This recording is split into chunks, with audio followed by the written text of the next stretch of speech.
Vous êtes-vous déjà demandé ce qui se passe lorsque nous choisissons notre propre voie plutôt que le plan de Dieu? C'est le cœur des chapitres 15 et 16 du premier livre de Samuel. Une histoire d'obéissance, d'échec et de nouveaux départs.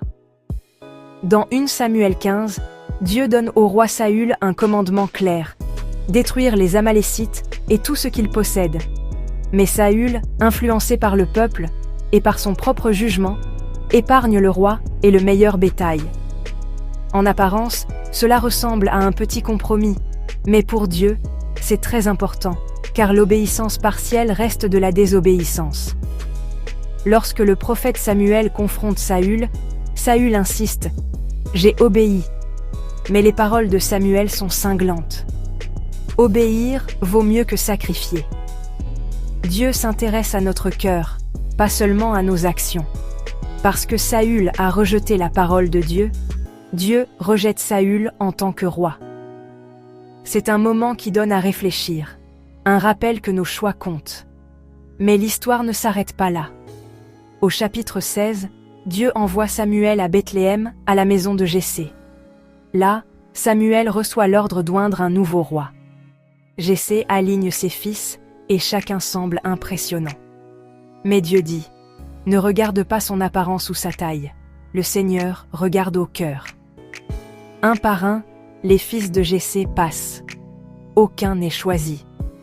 Finalement, ils appellent David, le plus jeune, qui était au champ en train de garder les moutons.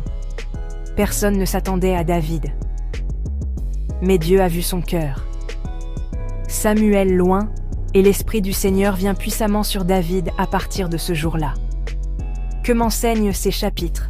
Premièrement, que Dieu désire mon obéissance de tout cœur, pas seulement une performance extérieure. Deuxièmement, que lorsque je manque à mes engagements, l'histoire de Dieu n'est pas terminée. Il est toujours prêt à susciter quelqu'un avec un cœur bien disposé.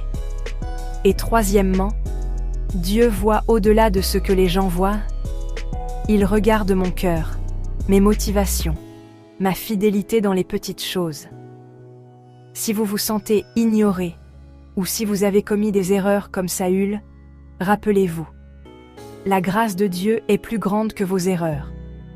Il peut utiliser quiconque est prêt à écouter et à obéir. Êtes-vous prêt à lui donner votre cœur aujourd'hui? Si vous souhaitez approfondir ces histoires et grandir dans votre foi, rejoignez-moi et des milliers d'autres sur la plateforme Jésus-Christ, Pain de vie. Vous y trouverez des enseignements inspirants, une communauté